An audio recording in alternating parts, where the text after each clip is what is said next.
Last episode यानी कि 24 episode की शुरुआत में हम देखते हैं कि और इसके बाद वो अंकल को बर्तन धोने में उनकी मदद कर रही होती है और वो आगे से अंकल को पूछती है कि आपकी शादी को इतना साल हो गया और आपकी शादी का राज क्या है कि आज भी आप दोनों इतने खुश है। तो यहाँ पर अंकल बताती है कि मैं भी तुम्हारी उम्र में ऐसा गलतियाँ करता ही रहता था। तो आगे से वो बोलती है कि फिर भी आप अभी तक साथ में हैं। तो आगे से अंकल बोलती है कि मैं उस टाइम पर खुद को भेड़िया से उसकी पप्पी बना दिया और मैं उसकी हर बात मानने लगी। जब तक वो खुश है मैं भी इसके साथ खुश हूँ। अगर तुम जिंग जिंग के साथ रहना चाहते हो तो उसे तुम बिगाड़ दो।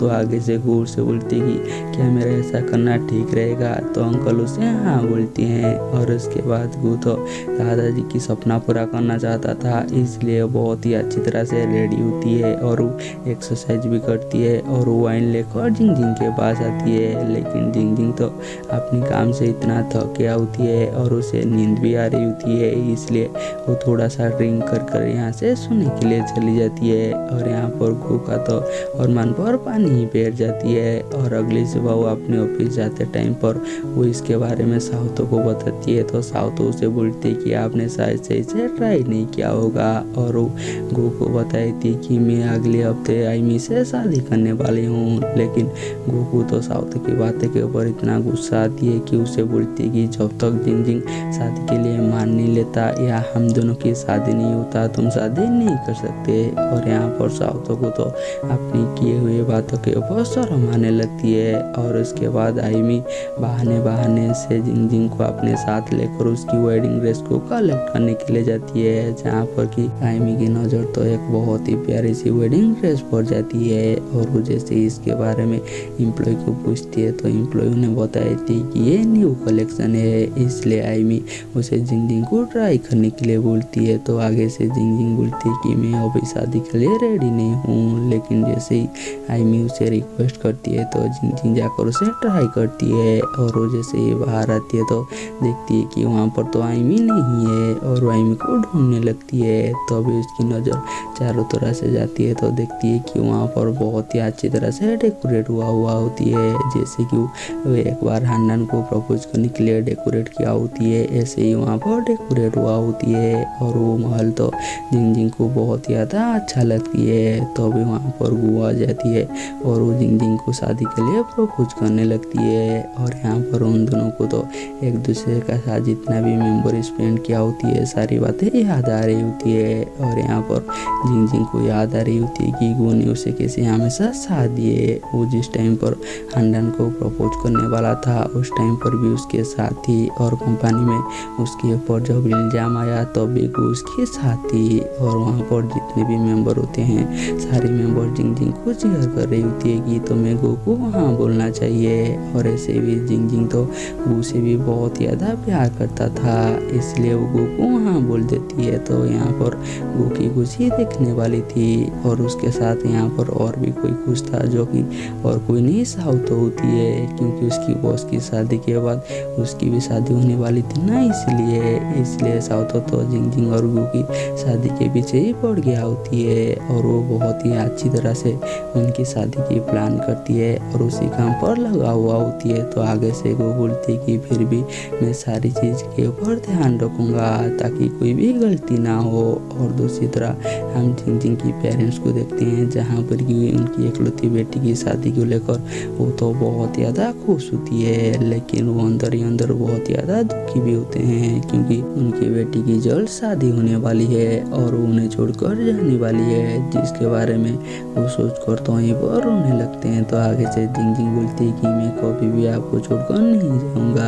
और यहाँ पर आंटी को तो समझ में नहीं आ रही होती है कि उनकी छोटी बेटी को अब इतनी बड़ी हो गई जिसकी अब शादी होने वाली है। और यहाँ पर अंकल तो आंटी को ऐसी देखकर उन्हें समझाने लगती है। और दूसरी तरह हम दादाजी को देखते हैं जहाँ पर कि वो तो गो की शादी को लेकर सच में बहुत ज़्यादा खुश होते हैं। और वो गो को बोलती है कि मुझे कम से कम 5 परबोता चाहिए, कैसे भी करके तुम्हें मुझे ढेर सारा परबोता देना होगा। और यहाँ पर दादाजी तो उनकी परपोते के साथ खेलने के लिए पूरी पूरी तरह से रेडी भी होते हैं। और उसके बाद हम गु और जिंग को देखते हैं जहाँ पर कि अपनी शादी के लिए वो दोनों शो क्लब पर रेडी होते हैं। और वो तो अपनी शादी के लिए एक ऑडिटोरियम को बुक किया हुआ होती है, इसलिए वहाँ पर जाने से पहले वो दोनों जाकर पहले जिंग की पेरेंट्स से मिलते हैं। और यहाँ पर जिंग की पेरेंट्स तो अपनी बेटी की शादी देखकर खुशी से रोने लगते हैं। और जब जिंग अपनी पेरेंट्स को रोते हुए देखती है तो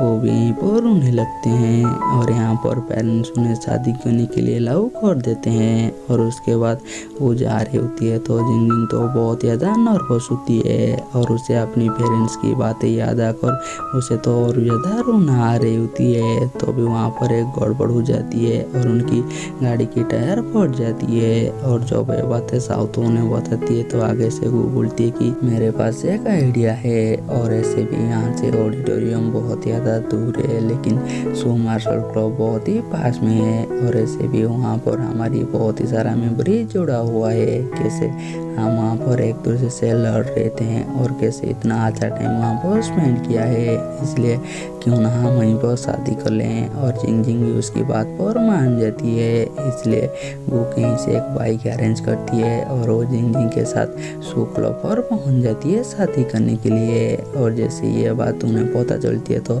जिंग की पेरेंट्स तो बहुत ज़्यादा खुश हो जाते हैं। और उसके बाद वो दोनों अपनी कल्चर यानी कि अपनी ट्रेडिशनल शादी के कपड़े पहन लेते हैं। और उसके बाद वो दोनों पहले तो एक दूसरे को ग्रीट कर ड्रिंक करते हैं। और उसके बाद वो जाकर दादाजी को ग्रीट करते हैं, जहाँ पर कि दादाजी तो उन्हें बहुत ही अच्छी तरह से एक रीडिंग एनवलप देती है। और उसके बाद वो जाकर जिंग की पेरेंट्स को भी ग्रेट करते हैं तो उन्हें भी वो रीडिंग एनवलप देते हैं। और उसके बाद उन्हें बहुत आ जाती है कि दुल्हन की भाई को भी ग्रेट किया जाती है, इसलिए वो जाकर हांडान को ग्रेट करती है तो हांडान भी उसे रीडिंग एनवलप देती है। और आगे से बताती है कि अगर मेरी बहन को परेशान करोगे तो मैं तुम्हें नहीं छोड़ूंगा।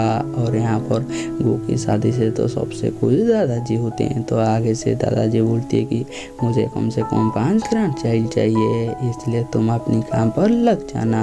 और इसके बाद वो अपनी कमरे पर उठती हैं तो गो बोलती है कि मुझे वो चाइल्ड नहीं चाहिए। इसके बारे में दादाजी मुझे बोल रहे थे उन्हें वो 5 ग्रैंड चाइल्ड चाहिए, क्यों ना हम दोनों मिलकर मेरे दादाजी की सपना पूरा कर दें। और यहाँ पर जिंग तो उसकी बात पर शर्मा जाती है, लेकिन वो गो की बात मान जाती है और वो दोनों उसी काम पर लग जाते हैं। और यहीं पर हमारी ये ड्रामा खत्म हो जाती है।